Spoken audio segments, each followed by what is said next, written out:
Hey everybody, welcome back to my channel. If you are new here, hello. If you are returning, welcome back. Thank you so much for sticking around. I really appreciate you. So first off, today I pinned all my hair back, and I did this yesterday as well. And I don't know. I think she might be the moment. And I only did it because my hair is driving me insane, but I think I like it.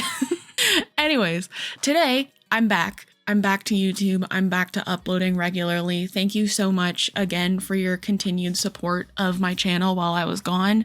I just needed to take a breather, like real bad. And yeah, but having you guys behind me with that was like, it meant so much. I had people commenting, they were going back and rewatching my old videos while I was gone and all that. It meant the world to me. And like, I cannot express that enough. Today we are doing just a generic fat acceptance TikTok reaction because I have some TikToks like backlogged that I just have never talked about, and I want to go through those. And also this is just like an easy way for me to kind of like ease back into filming and getting used to that, because I know I did post a couple videos last month, but still, like, I feel very out of the game and very out of the loop. So this is what we're doing today. So that's all I really have to say about that. So let's just get into it. But before we get into today's video, I want to thank today's video sponsor, Opera Browser. Now, I had been a longtime user of my previous internet browser, and I mean for probably over 10 years, and I didn't plan on switching over anytime soon, but then Opera Browser reached out to me to partner with me on my channel, and I honestly didn't know what to expect, but oh my god, this browser has made my overall just like interneting experience so much better. It really optimizes my experience and it helps me stay very organized, and more importantly, it helps me stay on task, which is huge for me. First off, there's a built-in ad blocker and VPN, which you can turn on and off at any time. One way that Opera helps me stay organized is with their sidebar feature, where you can pin like Facebook Messenger or Instagram, and you can go to those things without leaving the whatever you're doing at that time. And so like I can go respond to Instagram DMs without going to my phone, which is honestly one of the things that helps me keeps me on task the most, because then I don't get distracted by everything that's on my phone. The sidebar also features their Opera's AI feature, which is called Aria, and you can get very succinct, direct answers to any question, again, without leaving whatever you're working on at the time, which comes in handy a lot for me. I also always have like a million tabs open, especially when I'm researching and scripting videos. And the two things that help keep me the most organized with Opera, or on Opera with that, are their tab island feature, which it automatically kind of organizes your tabs by context, which really helps. And they're collapsible as well, which removes a lot of visual clutter and it makes it easy to keep things more organized, which is big for me because I go on a lot of weird sidebars and tangents when I'm researching and scripting videos. There's also a feature where you can make different workspaces, and so I have one that is specifically for my YouTube, and so I use that one whenever I'm doing anything for YouTube, like researching or scripting, and then I have another one just for like general use. And it's really nice, again, to help keep me organized and to help keep me more on task, because I can keep certain tabs and tab islands open in my YouTube workspace, but then when I switch over to my normal workspace, they're gone. But then when I go back to my YouTube workspace, they're all still there in the same order and everything that I had them open in when I left it. I am super happy with my Opera browser experience, and it is now my default browser on my computer. I super recommend it for like anybody who is looking for the most optimized internet browsing experience. If you'd like to check out Opera for yourself, be sure to click the link in my description. And thank you so much to Opera for sponsoring today's video. And as always, thank you so much to you guys for continuing to interact with my content so that brands like Opera want to keep working with me. And that's all I have to say about that. So let's just get back into the reaction. All right, let's just scooch on over and hope that this all keeps working how I want it to. I'm going to be watching the videos on my phone again, just because for now it's easier for me, but I will dub them in as usual, as always. Yeah, let's just get into it.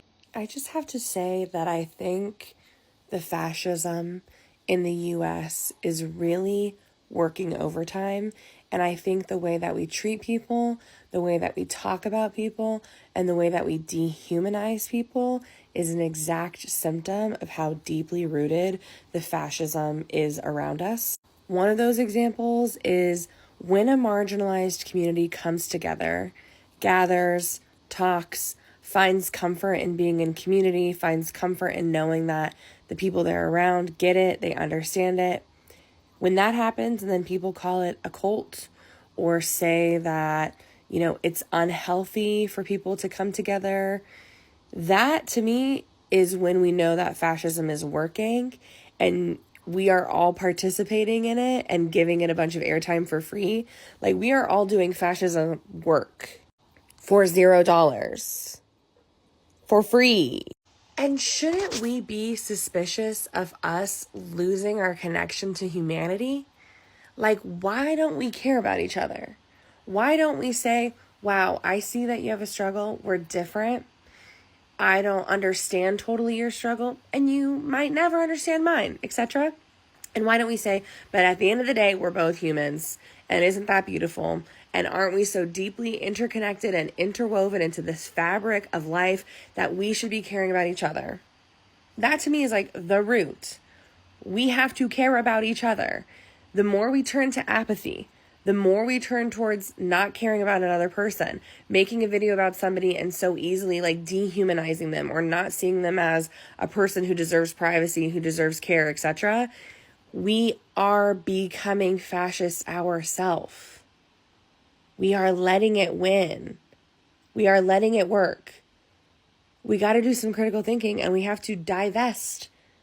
We have to divest from fascism. And I believe it's possible. It's just like, are we willing to do the work?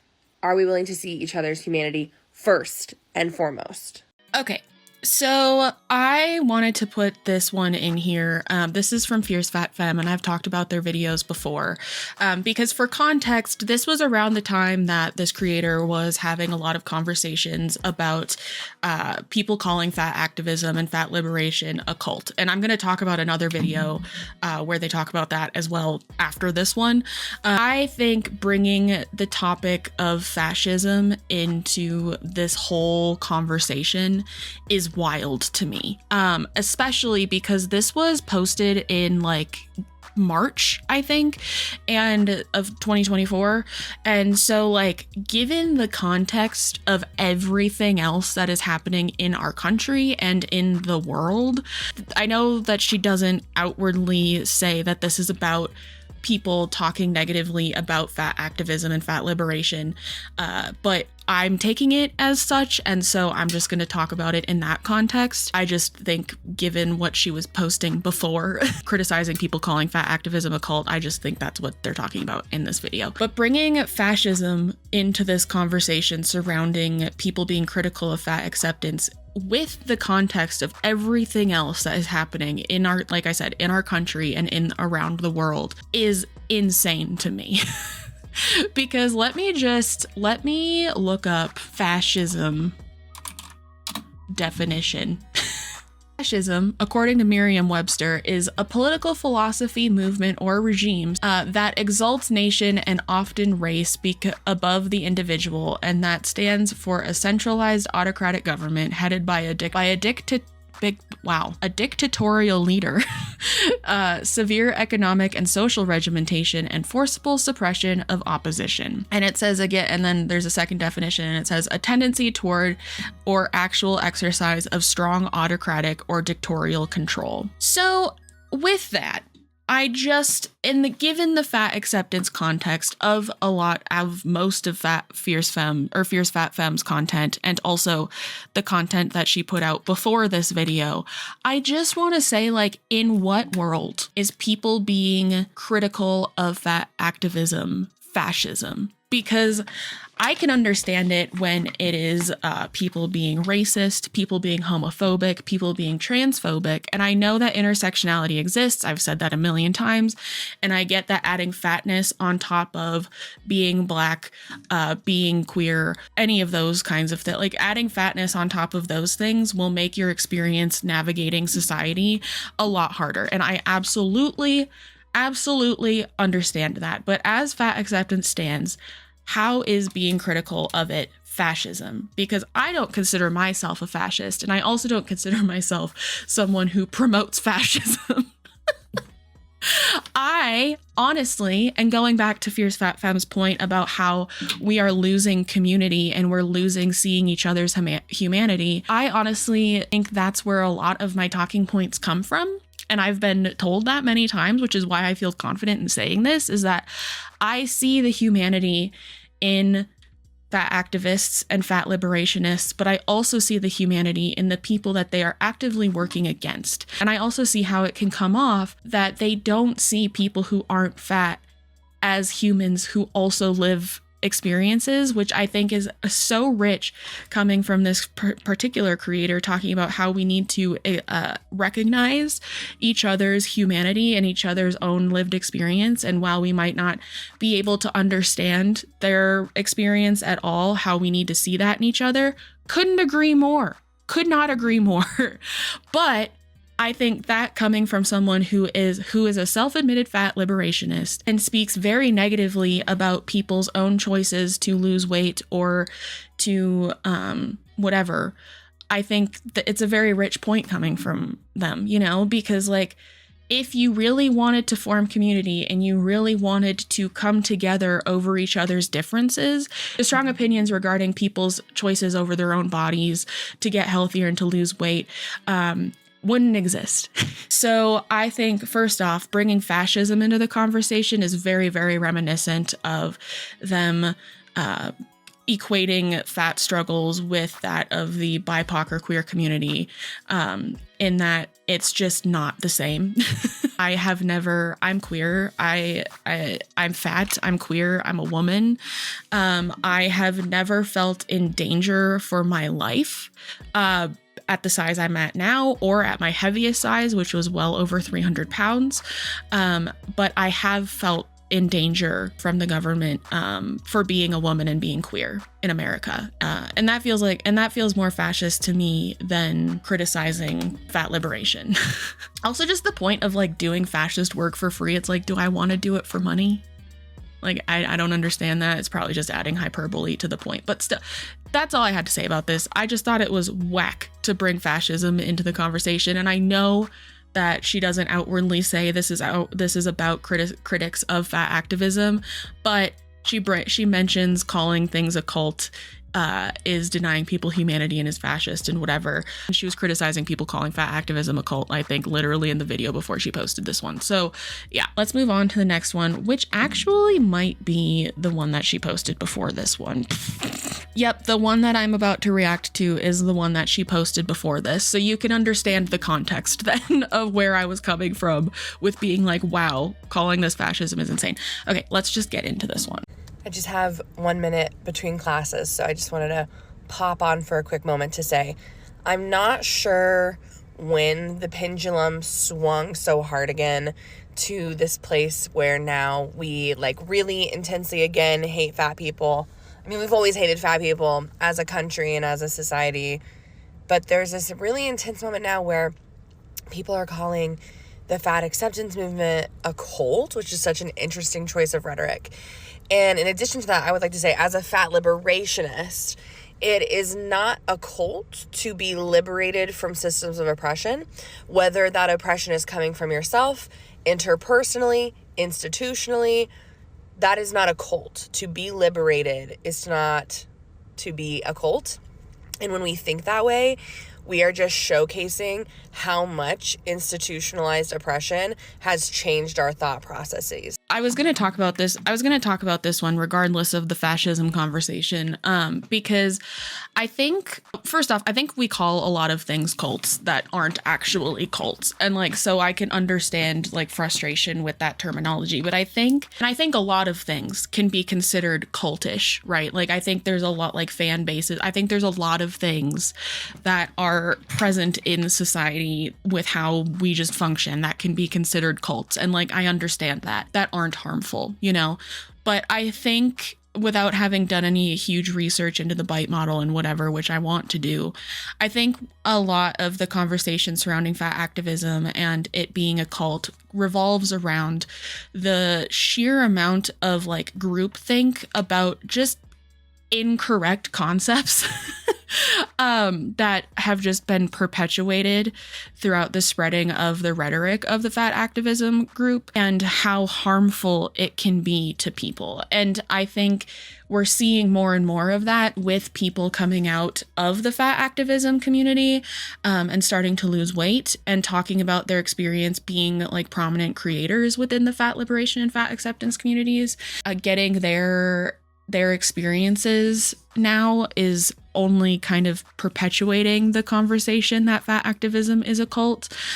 Because if you leave, you are like shat on, basically. Like you are harassed by people you thought were your friends. And I've had private conversations with people who have left, and like they have talked to me about how they were ostracized by people who they thought were friends when they were making a very necessary decision for their health. And I think that is one of the biggest components of being a cult and being a harmful cult because like you shouldn't feel pressure to not leave something because you don't want to do it anymore. You shouldn't be worried about that. You shouldn't be worried about leaving something or changing your mind because that's just autonomy, you know?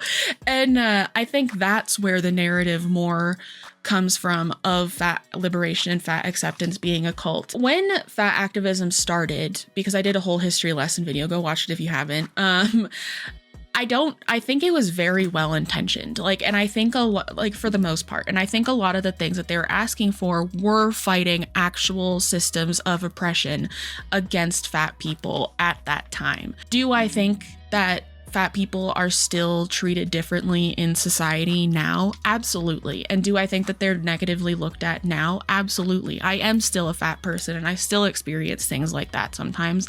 But like, and I've said this before, I really just don't think that it's to the level that fat liberationists and fat acceptance people make it out to be, especially on TikTok. But like everything on TikTok is also super inflammatory. So it's like, okay. And I think it's creating a level of like, I've said like nihilism that doesn't need to be there. And I get it that when you make something your entire life's purpose and like your entire platform on social media, like it is kind of all you think about sometimes. And so your brain can conflate it to being a bigger issue. It can inflate it into being a bigger issue than it actually is. But I just really, I think when Fierce Fat Femme talks about like fighting systems of oppression and everything and how there's nothing cultish about that, I agree. But I think when you form a movement or when you're part of a movement and being part of that movement is actively harming your health, and then you decide to leave it, and then you get publicly ostracized by people and harassed by people who were once your friends because you just decided to change your mind and do something for the betterment of your life, I think that's when we enter into cult territory, and that's where the conversation comes from. Okay, so this next one is from Marissa Matthews. And she's responding to a comment saying, "But you're also offending skinny people. How do you expect to receive love when you only give hate?" Which I think in regards to Marissa and her content as a whole is a good point. But yeah, let's see what she has to say. See, this is a problem because I'm not offending skinny people. What's happening here is skinny people are offended by fat people. Skinny people are offended when fat people stand up for themselves against their bullying. Skinny people are offended because fat people know their worth. Skinny people are offended because fat people are advocating for their own human rights and to be treated like a human being. Skinny people are offended because they're the ones being called out on their own oppressive behaviors. So no, me advocating for fat people and wanting to be treated like a human and not to be bullied and shit, that's not offensive. The reason why skinny people are offended is because they're the ones doing the oppressive behavior. Skinny people are offended because they're being held accountable, because they're being called out. So advocating for fat people, that's love, buddy. That's not showing hate at all. And if you think so, then look inward. So first off, watching this one after watching the one about, or the two about fat activism being a cult, is honestly kind of funny, because I think a big part of like cult-like mentality is kind of creating an us versus them mentality and making someone out to be the other. And time again, we see thin people and skinny people made out to be the other or the bad guy in fat acceptance and fat liberation. And so I think it's funny to watch this one after watching the other ones. But in regards to her response about fat people, or about thin people not being able to be bullied by fat activism, and they're basically not allowed to feel bad based on what fat activists say because they are the ones oppressing fat people. That's just objectively not true. I think this whole conversation stems around a lot of wires being crossed between, or a lot of things getting confused within like body positivity and fat activism. And so I've talked about this a ton, but like I think that what we see as fat activism now, and is more labeled fat activism, started as body positivity on social media anyways. And so like on social media, body positivity started, and it kind of got morphed into like being about all bodies, and accepting your body as it is, and like all of this kind of stuff. And fat activists like didn't like that because they felt like it took away from their cause. And so now they're mainly going by fat activism, fat liberation, as far as I can tell, more than body positivity. But I think that the average person just like doesn't know that, and is just more familiar with the umbrella term of body positivity, right? And so like I think a lot of people go and like find these creators, and then they see them and they might be thin or just like smaller than a lot of the creators in this like sphere of people on the internet. And I think they see the way that they talk about thin people a lot, which is oftentimes very negative and very condescending. They're like, oh, whoa. And like, yeah, sure. Do I think that we all have internal biases and stuff like that to work through in regards to anything? Absolutely. Like, do I think that's a reason to say that like people can't be offended by the things that you say? No, because Marissa especially says some very offensive shit. And I've done 2 videos on her, and she is something. And so, yeah, I think in particular, Marissa herself says some very, very offensive things. And I think people have every right to feel how they want to feel in regards to someone talking about your body type, you know? And like, yeah, fat people, I think, experience comments on their body and negative comments towards their body disproportionately to thin people. And that is something. But like, I just don't think we should be talking about people's bodies just as a whole, like negatively anyways, at least in like inflammatory, mean and negative ways. Like, I just don't think we should be talking about it. So I think just being like, you're not allowed to feel this way because you are an oppressor just because you're thin. Like, that's also wild, because thin people just exist without oppressing fat people. And I have had people reach out to me being like, hey, I never felt included in like body positivity or whatever because I am thin and all of that kind of stuff. And I think, again, that's where kind of wires get crossed, just with how the messaging has changed, but it hasn't really like translated that well and all of that. So yeah, I just think telling people how to feel about something you said is very weird and borderline gaslighty. And yeah. So that's all I have for today's video. Let me know what you think down below regarding the cult conversation. Let me know what you think about anything else that we talked about in today's video. And yeah, thank you to Opera Browser for sponsoring today's video. Be sure to check out the link down below if you want to check it out for yourself. I really do enjoy it. Like, really, truly, genuinely, I do enjoy my experience, and it is my default browser on my computer. But yeah, that's all I have to say today, guys. Thank you so much for sticking around. And again, while I took my break, can't thank you enough. Can't show my gratitude and appreciation for y'all enough. But yeah, that's it. Remember to be kind to yourself, be kind to others, drink your water, take your meds if you need them, and I will see you in the next one. Okay, bye.